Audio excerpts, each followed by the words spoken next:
This week, our feature interview is Marcello Salvati, aka Bite Bleeder of Coalfire Labs, will join us for the feature interview and talk about many of the tools that Marcello has created, which if you're a penetration tester, you've probably used some of them, if not all of them, CrackMap, Exec, Death Star, as well as others.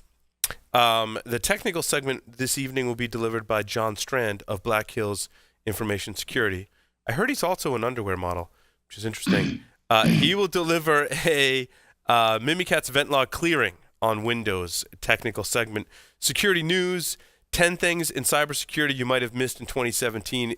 I'm just going to interject these into the show kind of as we go, as kind of like a did you know, like that I think it was a PBS commercial. In any case, major browsers are stealing your passwords if you've saved them in the browser. We'll talk about why that's probably a bad idea. VMware vulnerability, how to protect your home router from attacks. I thought would be an interesting talking point with the panels. We haven't really talked about that in some time, so we'll bring that one back, as well as, the Intel. I heard Intel has some kind of CPU flaw that everyone's all up in arms about. All that and more on this episode of Paul's Security Weekly. This is Security Weekly, for security professionals, by security professionals. Broadcasting live from G-Unit Studios in Rhode Island, it's the show where exploits run wild, packets aren't the only things getting sniffed, and the cocktails flow steady. It's Paul's Security Weekly. I'm, of course, your host, Paul Asadorian, excited to be here, as always, on Paul's Security Weekly. Hi, and welcome to the show.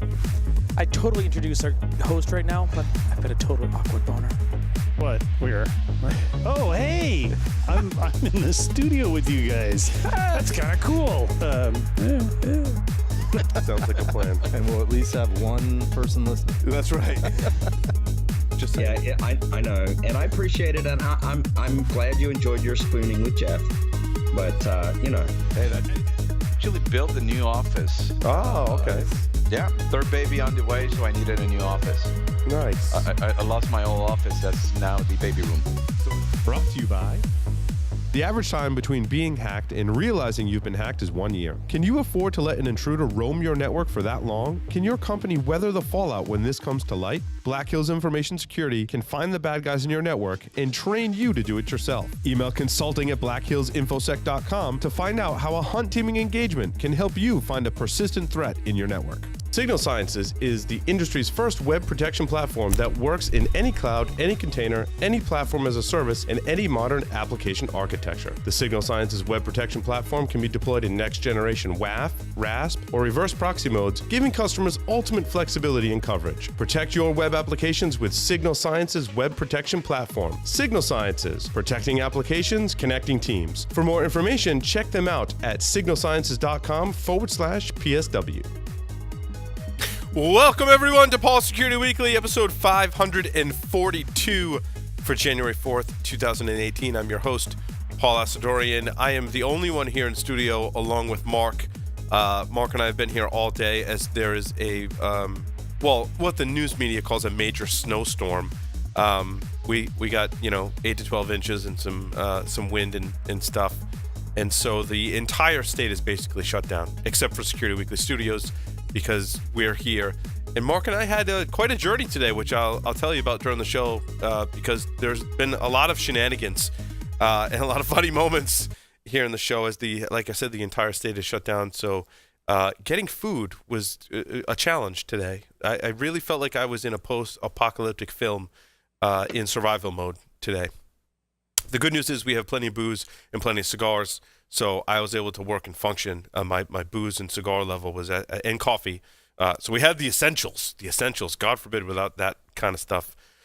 So I've got a cast of characters on the lines via Skype. All on the lines via Skype because, again, Mark and I are the only ones here in studio. Mark is running the boards by himself tonight, which is you need at least 4 arms and 3 legs to get that going. So a man with certainly 3 legs, Mr. Jack Daniel. Jack, welcome to the program. What? Oh, hi. Cheers. What's going on, dude? You're in a much warmer place.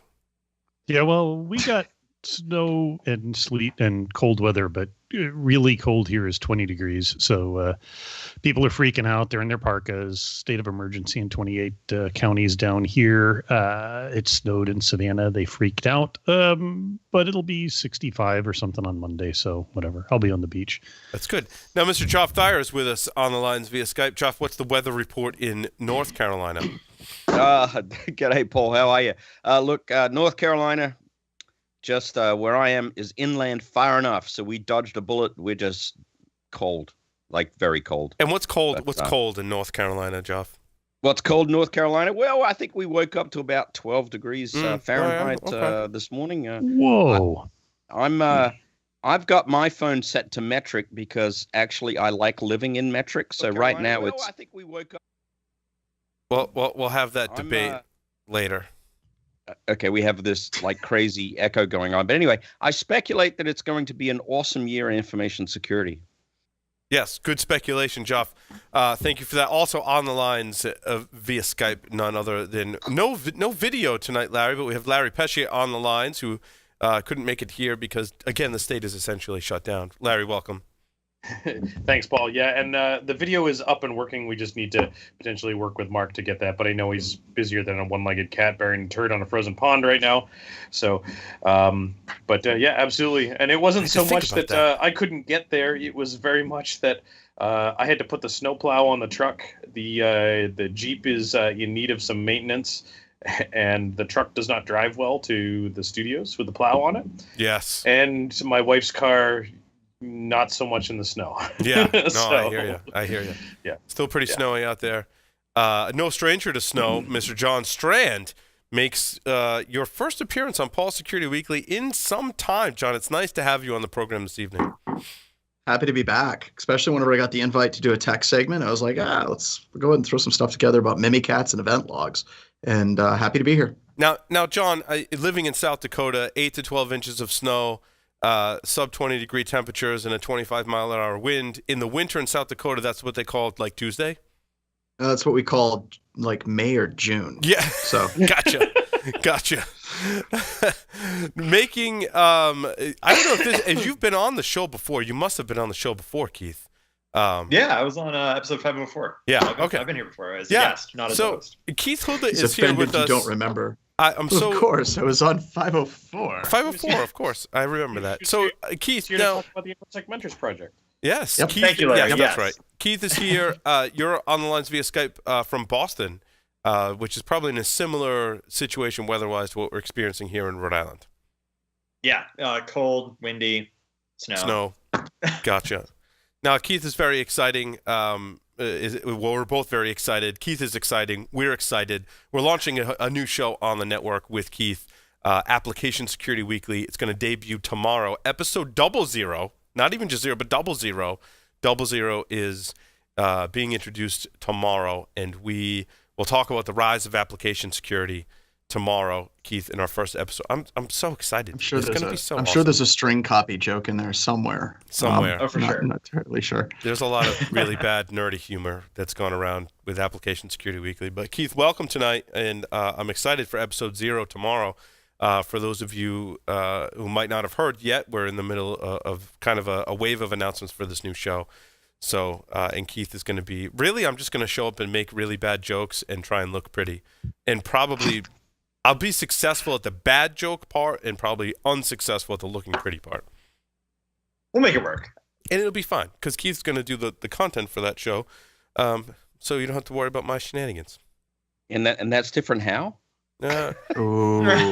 This is true. This is true. It'll be good. Yes. So, announcement.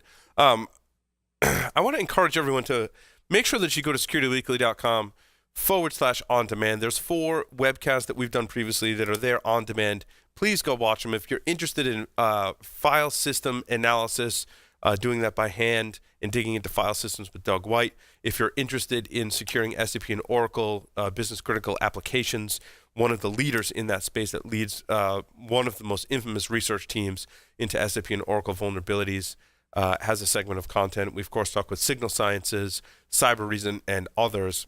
It's really awesome content, and you can just go register for it and watch all that. There's a mechanism to send us feedback. So please, securityweekly.com/on-demand. Go view that. And there's a pen test, the state of pen testing will be there as well as part of our ongoing on-demand webcast series, securityweekly.com/on-demand. Please go there. It'll be a fun time. I promise. Our feature interview for this evening, I'm very, very excited. I might even have it on the teleprompter so I can look at the camera while I read this. Yes, I do. Look at this. Marcello Salvati is a senior security consultant at Coalfire. Did I get that right? Did I say your name right? I hope I did. Yes. He is a security consultant by day and by night, a tool developer who discovered a novel technique to turn tea and sushi into dark memes into somewhat functioning code. Welcome to the show, Marcello. Thank you. It's awesome to be here. It's nice to have you, Marcello. How'd you get your start in information security? Oh man, it's been a wild ride. I guess it all started with my parents bringing home a Compaq with Windows XP on it, and then ever since then I've just it's been just a blur. I don't know how I exactly got interested in the security aspects of computers per se, but I started at a pretty young age. And I've sort of just worked my way up to, I started coding in Python, and next thing you know, I'm working at a security company. That's awesome. So where did you start your career in when you officially started working for companies? This is actually my first job. Officially. Oh, so I'm older than you. Wow. A lot older than you. Yeah. I think I'm 24. When you said your first computer that you worked on was a Compaq with XP, that was a sign. Yeah. When It Jack had a started, monitor. Must have been fancy. when Jack started, they invented Oh, fire and stuff, and that was how they powered. Jack knew that some was of coming. Yeah, had to expect that was coming. Marcello, you go by the handle of Bite Bleeder, and under that moniker, your name has come up quite a bit in many of the tools that we use today, especially in penetration testing. What was the first kind of bigger public release of code that you found people found very useful? So I have no clue if it was useful or not, but technically the first release, the tool that I released was MITMF, which is a man-in-the-middle framework. Basically, it was just one big rage code session because at the time, the really only go-to man-in-the-middle attack sort of framework thingy was Ettercap, which did not work well at all. It had some pretty big issues. At least I found it to have some pretty big issues, and especially with the network filters and stuff, the filter feature that it had. So it was just like one big rage code session from there to. Now wait, hold on. I have a comment and then a question. So first of all, I agree. Ettercap, pretty terrible user experience. I commend you for saying I should write a better one because while I may have thought that, it was fleeting, and then I thought about how much bad code that I do write and left that to talented people like yourselves. Hey, Paul, Yes. remember that time I tried to Ettercap the DNS servers while we were doing the show and took down the live stream? Yeah, there was that time and lots of There was other that times Yeah. where people did it. Now, Marcello, when you say a rage code session, was that A, you were listening to Rage Against the Machine, B, you were really angry because Ettercap sucks so bad, or C, all of the above? It's very much C, all of the above. Gotcha. Yeah, I'm pretty sure during the course of development there was some Rage Against the Machine thrown in there. Yeah. And lots of alcohol. Mm. A lot of alcohol. But yeah, no, it was mainly because I was just so angry that Ettercap just didn't work. I just decided to write my own implementation, I guess, sort of it. So I just took basically Moxie Berlin Spike's SSL strip, Python proxy, and just added like some modular features to it, modified it, and that was my first public tool release. And what were some of the major problems that you solved when you released your frame? Like, what were some of the major issues in Ettercap that you solved with man-in-the-middle framework? Well, the most major one was that it actually the filter system actually worked. That was my main goal when I started out to write this. Like it reliably modifies HTTP traffic, and the last time I actually updated it, I actually added the ability to modify arbitrary TCP streams, so you can just theoretically modify any sort of traffic you want. But that was the major feature that I really wanted, was the ability to just reliably either modify HTTP traffic or inject into it, or all of the above.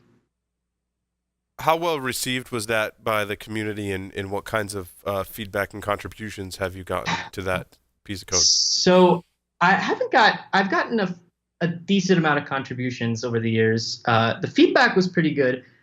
With man-in-the-middle tools, I've noticed there is a tendency, man-in-the-middle tools in particular have a tendency of attracting a lot of very interesting people on the internet. And this is a thing that happened with Ettercap as well recently. I think, so I've gotten a lot of really funny issue requests over the years for that tool. And I like to say that the issue portion of MITMF on GitHub is basically like the 4chan of GitHub right now. It is really pretty bad. The people that open issues are, it attracts a lot of script kiddies.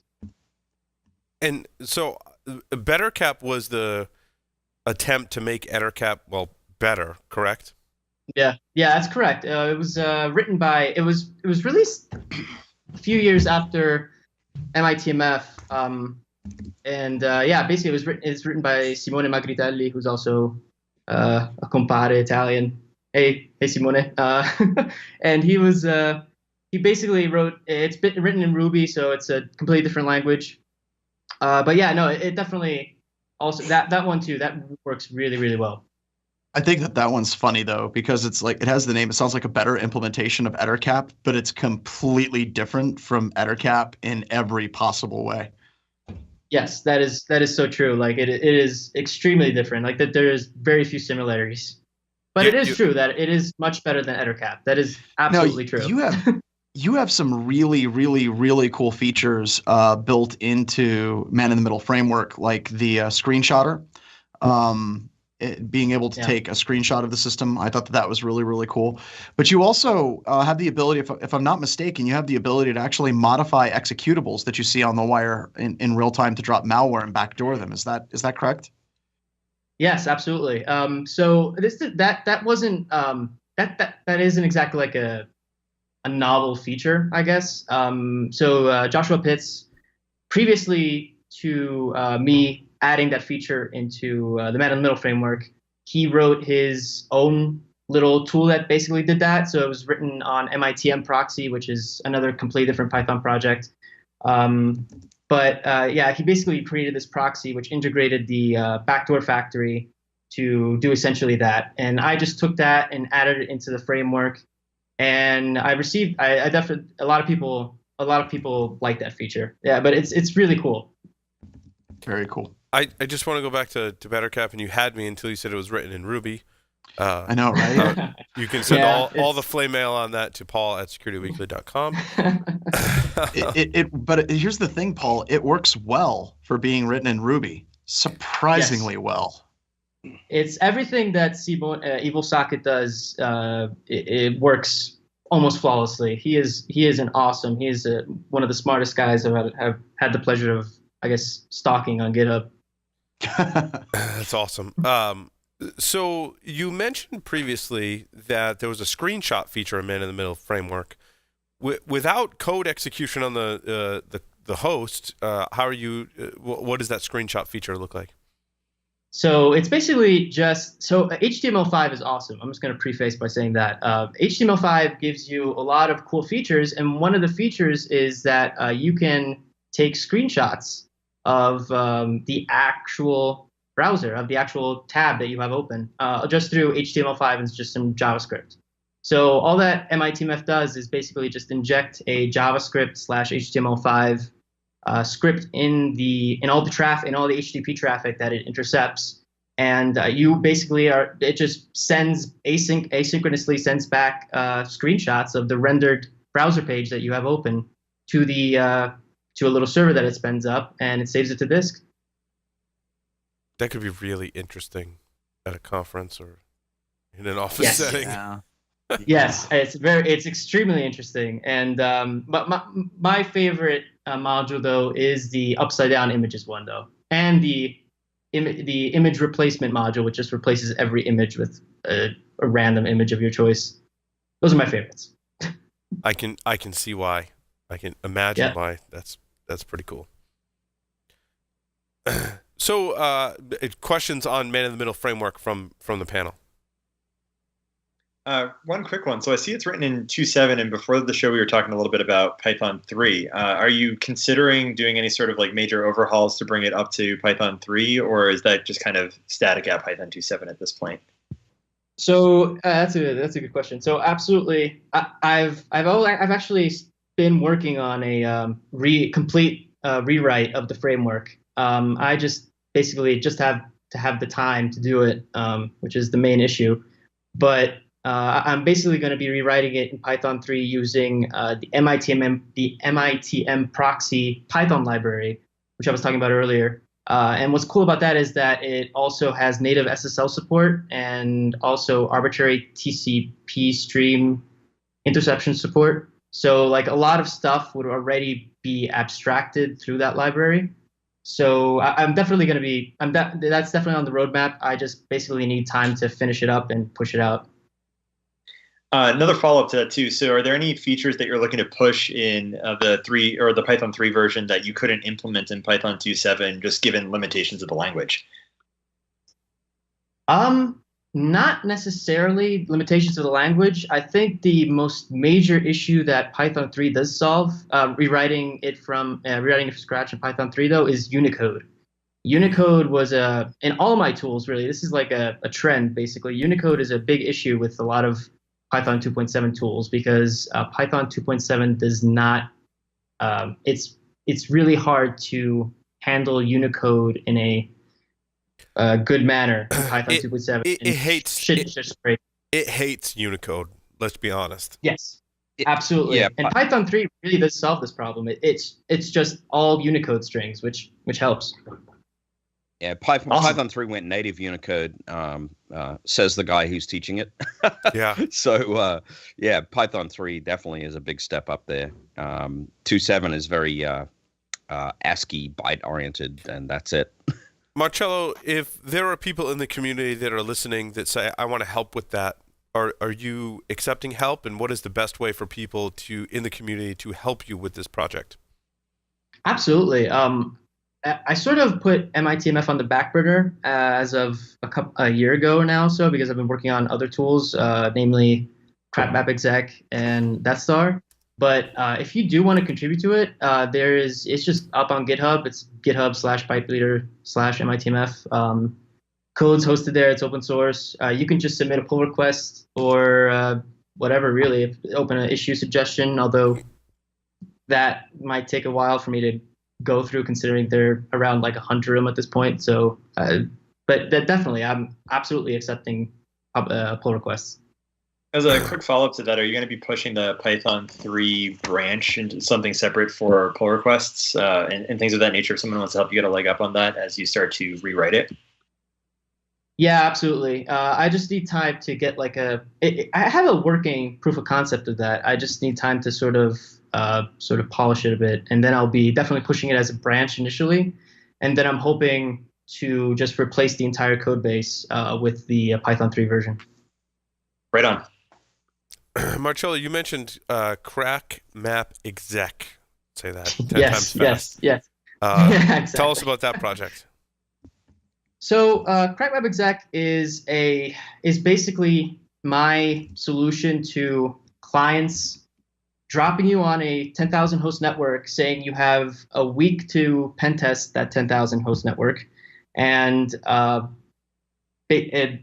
do a good job of it. At the same time, I immediately when I started pen testing for Coalfire, I noticed that was basically the case where clients had allocated a certain budget, so they couldn't really afford more than a week or 2 week pen test. And they dropped in these huge networks. So I needed something that was concurrent and at the same time pretty stealthy, so that I could perform like all of the latest and greatest Active Directory, post-exploitation attacks, and just reconnaissance techniques on these huge networks.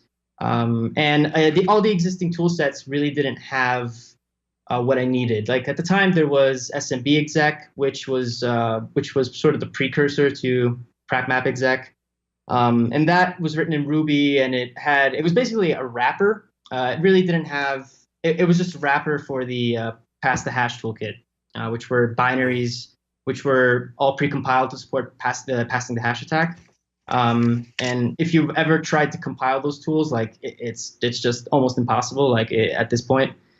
So again, that was a rage code session as well. Like I was just so fed up with dealing with this. Like I just decided to write my own thing. Then this other project came around called SMB Map, which is written by Sean Devins, and he basically had the like basic structure, I guess, of what I wanted in a tool that sort of tried to tackle this problem. But the way it was implemented was not as fast as I wanted it to be. So I sort of rewrote it to have concurrency. And then there was a point where like the code base was just so completely different from SMB Map, where I just decided to start my own thing, and I took it from there. And at this point, I think I rewrote it like at least 4 times, I think, now, if I'm not mistaken.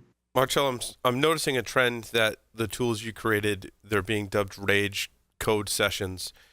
Oh yeah, absolutely. What everything that I write is basically just because like I find this awesome tool on the internet, but it doesn't do what I do, or it's just do what I want rather, or it just has some missing feature, and I just wind up either hacking on it or doing something, and I just get really mad in the process. I'm an angry person, I guess. Well, you don't strike me as an angry person, Marcello. But what advice do you have for those that maybe in the same situation, but for a number of reasons are kind of hesitant to go start their own project? I think many of us in the security community are like, yeah, I tried using this tool or that tool or the other tool, and it doesn't quite do what I want, so maybe I'll use a number of different tools, or see if there's a different library available for that one, and maybe try and extend it, but not want to take that leap in generating their own tool. What words of encouragement do you have for those in the community? I would say if you have the time, definitely do it, because not only will you be helping yourself, and as they say, like you automate something and it saves you like at least double or triple the amount of time that it would normally take for you to do that task manually. So not only will it help you, but it will help others in the community as well, especially if you open source it and push it up to GitHub. So absolutely do it. It's really just a question of time, really, because I know that's a big deal with everyone that I speak to. Are you delighted with the amount of feedback and basically new features that you get from the community and contributions back into your project, or are you somewhat disappointed or somewhere in between? Oh, absolutely. I'm every time someone submits a pull request to any of my projects, I'm so happy. It makes me feel warm and fuzzy inside. I think that I've gotten a lot of good feedback from CME in particular. I think that's sort of yeah. I get a lot of good feedback from CME. Like there was, I remember this one person at Black Hat Asia who literally, I was doing the Arsenal there, Black Hat Arsenal, and she literally approached me and just said, "Well, this tool literally changed the way I pen test." So that was awesome. Like that was one of the best days I've had. I've gotten some pretty awesome feedback, but definitely every time someone submits a pull request to one of my projects, I love it. It's amazing. Do you wish that you had more contributions from the community? I mean, yes. If I had to answer that, yeah, of course. But again, like I know time is something that a lot of people don't have. I mean, it's pretty easy for me because like I'm single, don't have any kids, so I could just work nights all day and every week, and that's fine. But if you definitely if you have time, absolutely.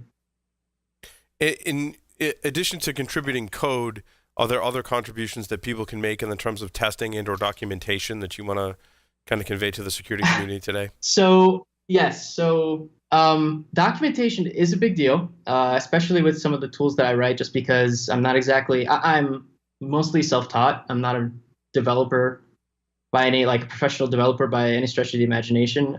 So I mostly learned Python, all self-taught. Most of the stuff, actually, I think most of my knowledge in general is self-taught. Like tests and stuff, I really don't write tests, to be perfectly honest. I just don't, again, like I rather just focus on the tool as opposed to writing just more code to test more code. But documentation is also a big deal.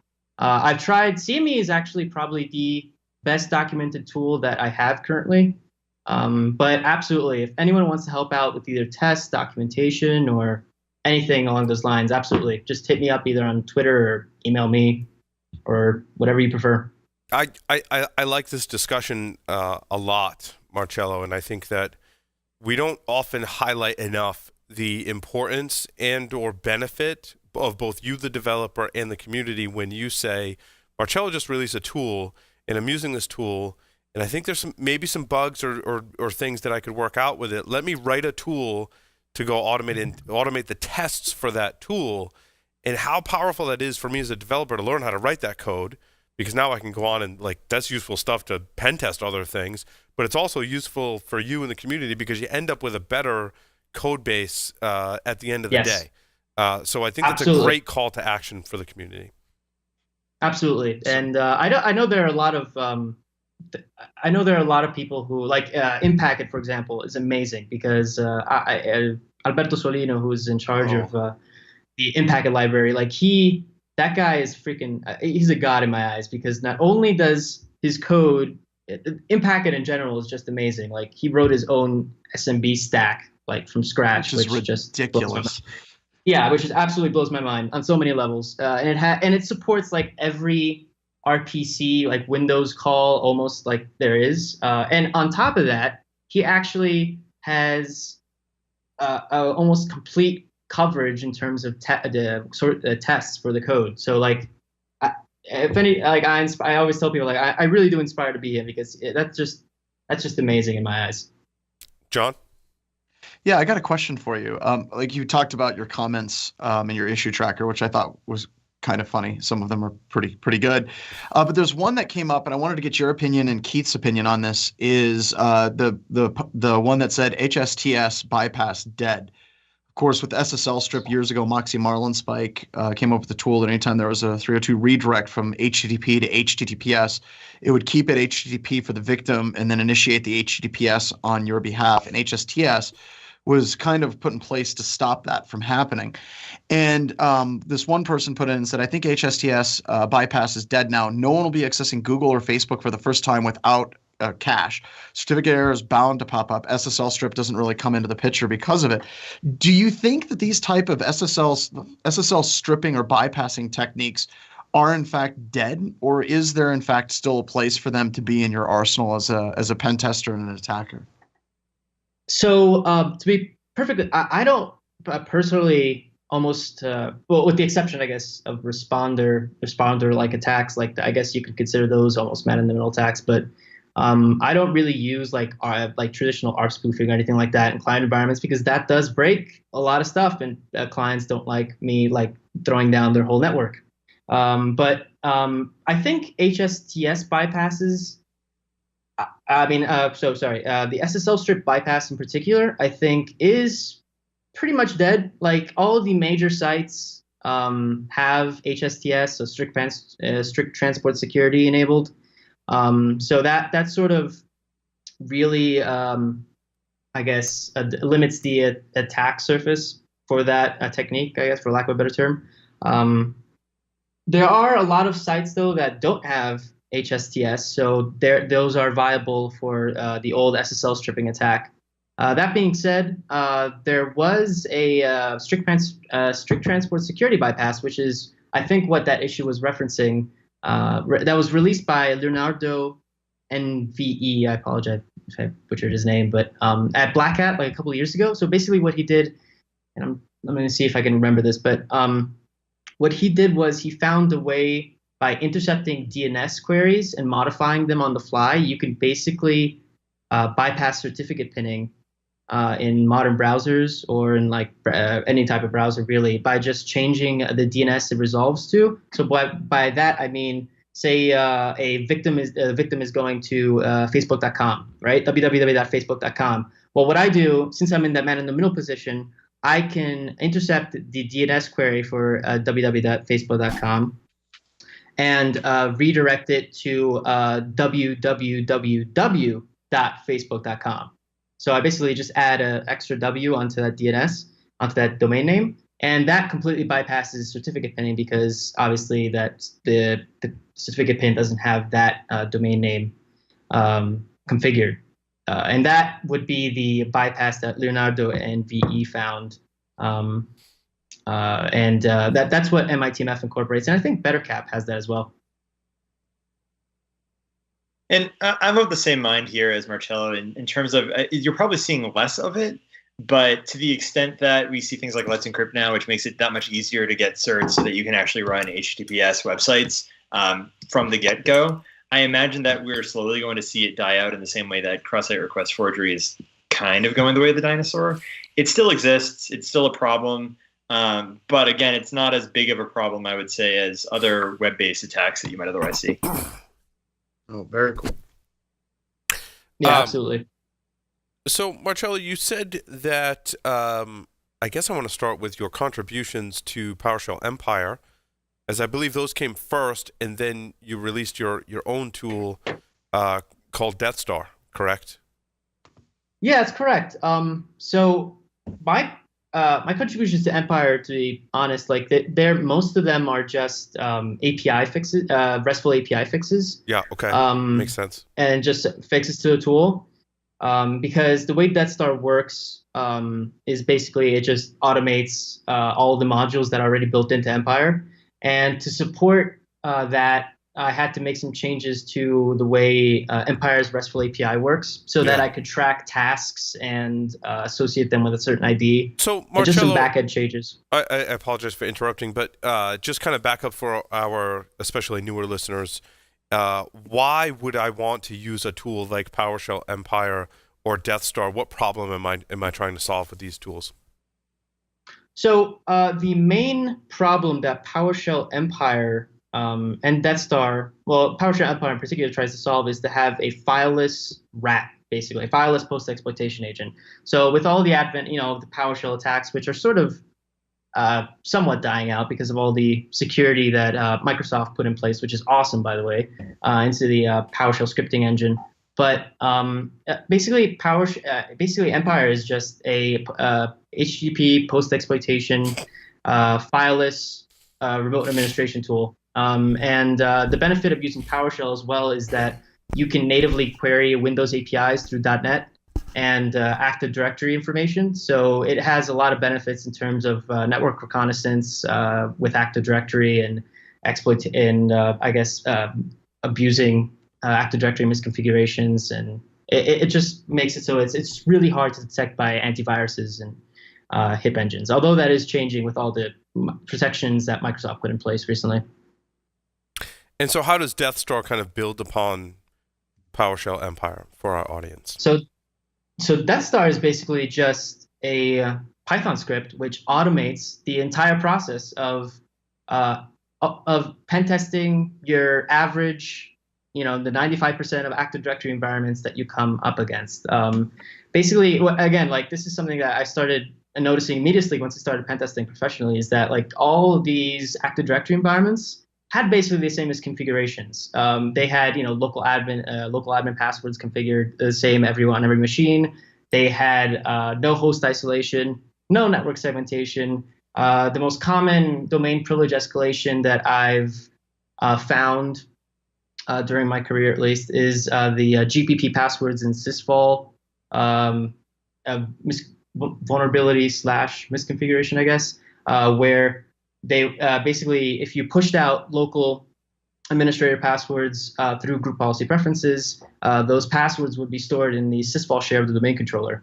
The problem with that is that Microsoft released a private key because those passwords were encrypted in the sysvol share, but Microsoft released the private key to decrypt those passwords. So basically, anyone in Active Directory can just. Marcello, is that using laps or not using laps?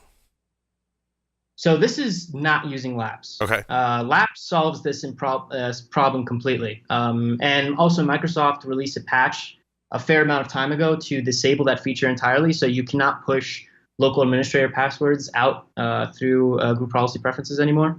And now, does laps store the passwords in clear text?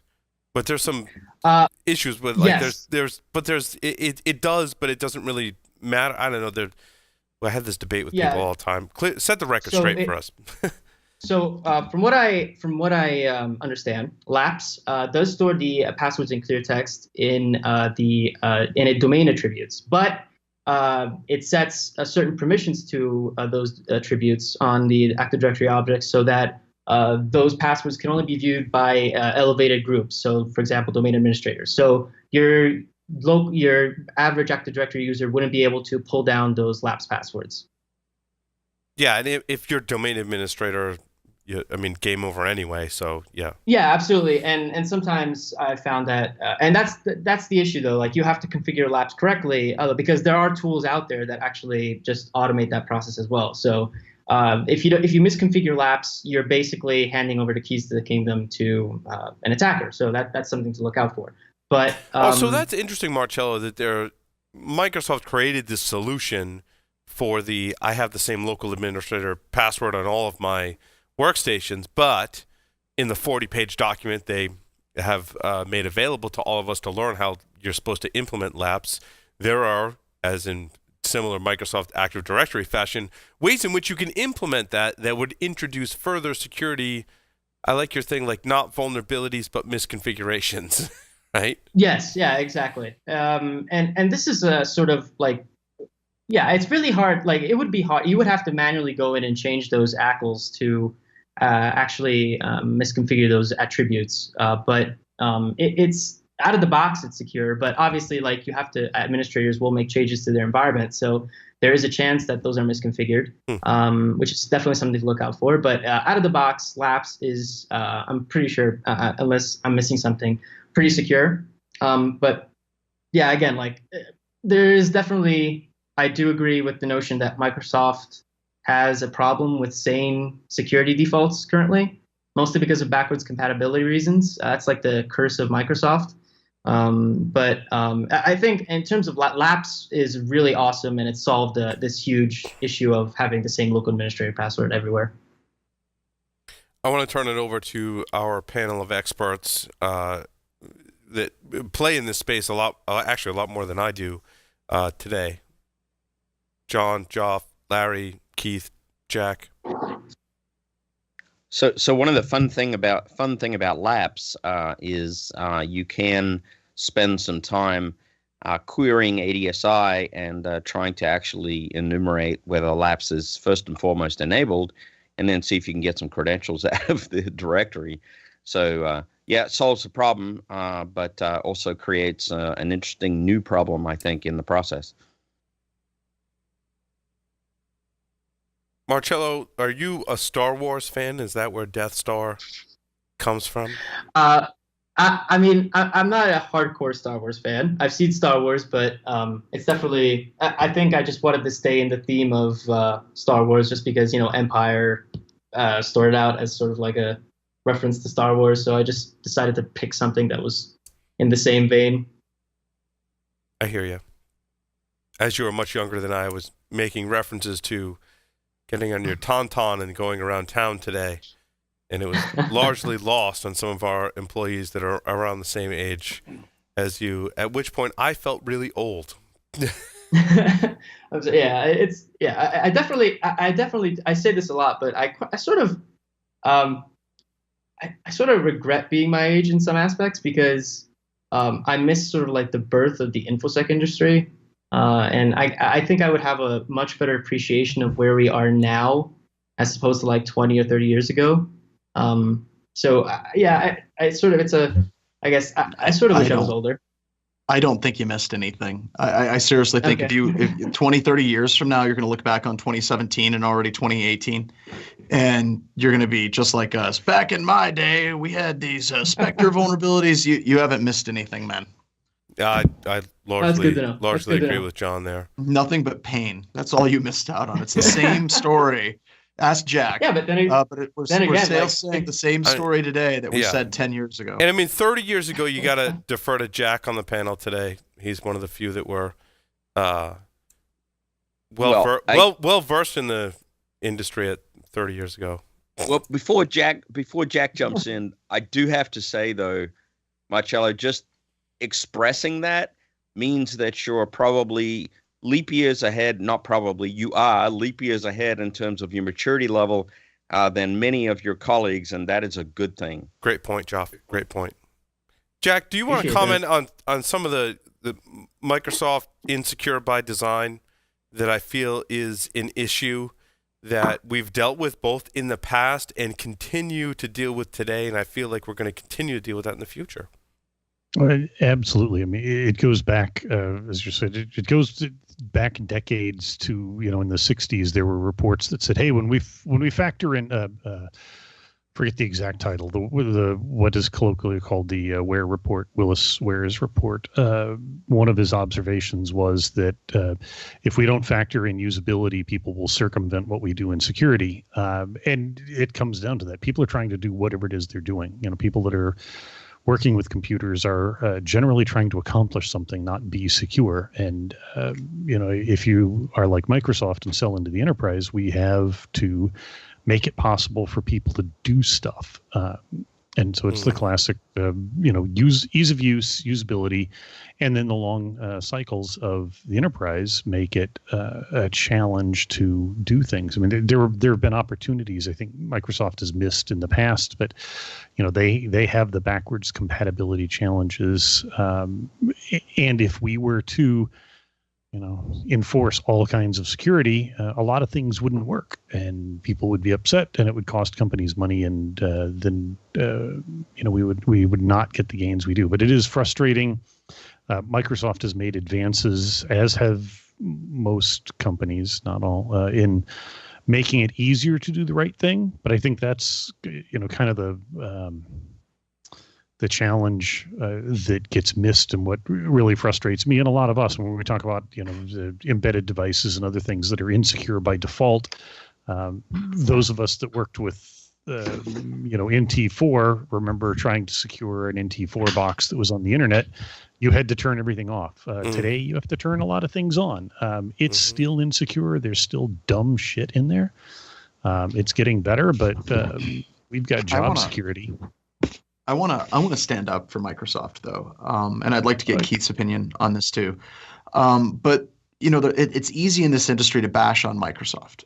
But at the end of the day, if you look at the delta in time between remotely exploitable vulnerabilities in 08067 and 17010, that's almost a decade, folks, of no remotely exploitable vulnerabilities in the core operating system. And that's impressive. Now, there's a lot of local privilege escalation vulnerabilities, and a lot of that comes from legacy code. But I would say, actually, I feel fairly comfortable saying this, that there is no major vendor on a scale of Microsoft that does a better job of securing their code than Microsoft. It's fantastic what they actually do manage to achieve to secure and what they lock down.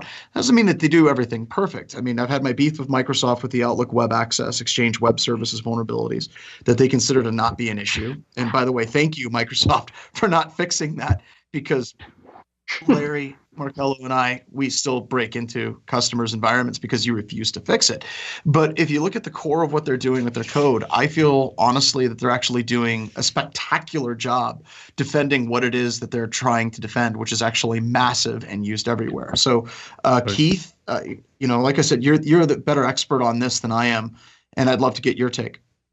So, echoing a lot of what's already been said, I think that, and maybe it's an unpopular opinion, but of the major companies in technology today, I honestly feel like Microsoft is probably, at this moment in time, the most innovative as well. Like the things that they're doing with Azure and all of the stuff that Troy Hunt has done with Have I Been Pwned and showing the performance that they've been able to achieve with Azure, for example, they're doing some really innovative stuff now outside of the traditional enterprise network model and moving into that cloud space. So I'm excited to see kind of what comes from them in the next few years, just because as a company, they are hiring some really amazing talent, such as Jesse Frizzell, working on the Linux subsystem for Windows and all of the different things that they're doing now that go beyond just the on-premise Windows 10 or Windows network for Active Directory or things of that nature. So echoing everything else that's been said, but I think that they're doing some really amazing work right now. And quite frankly, I'm really impressed with a lot of the reaction time that they've been able to put out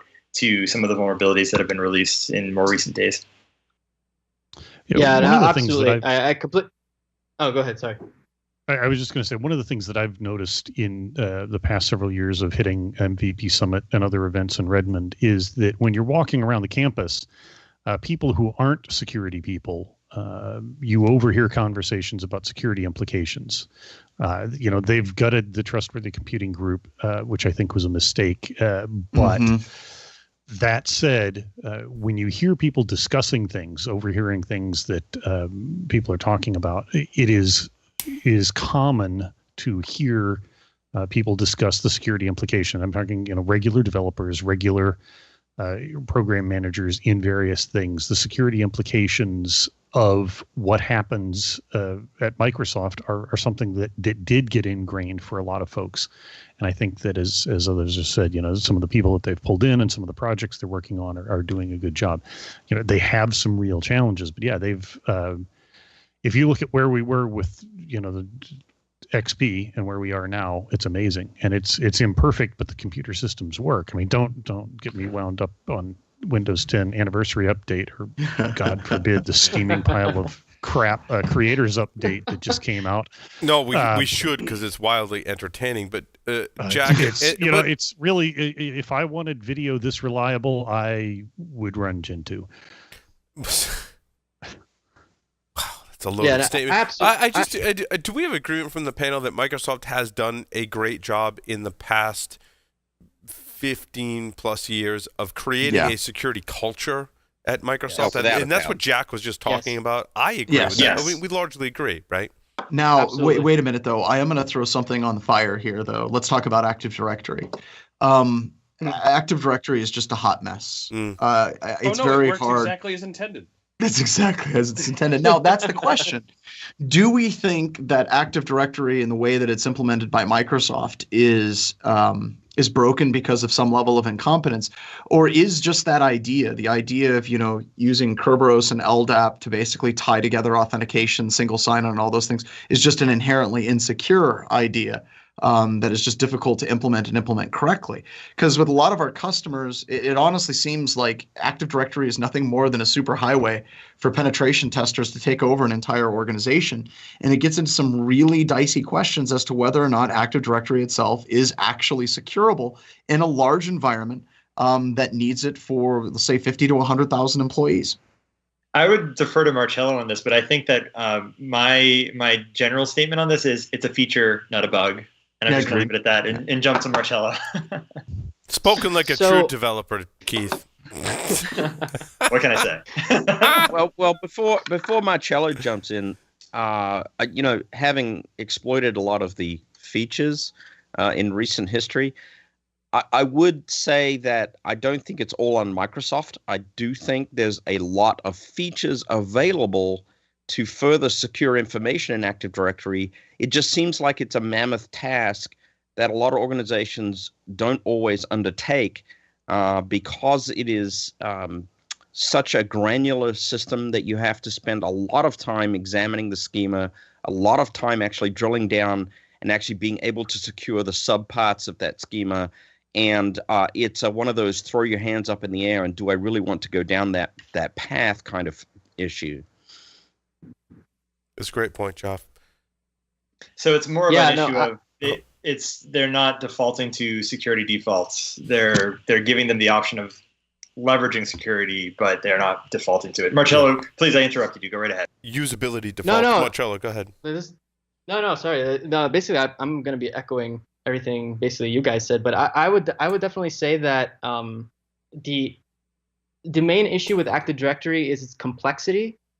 The only really good way to build a secure Active Directory environment is really just start from scratch, because the minute you start introducing systems, legacy systems, or just features that have to be re-enabled for backwards compatibility, that's where stuff just gets insane. Because it's just such a, like what Joff said, I think it's just a granular system, and the complexity and the technology itself is it has so many aspects to it.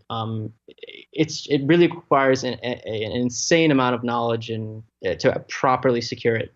Marcello, I would add one more comment, Paul, before you jump in, and that is it's not just about Microsoft either.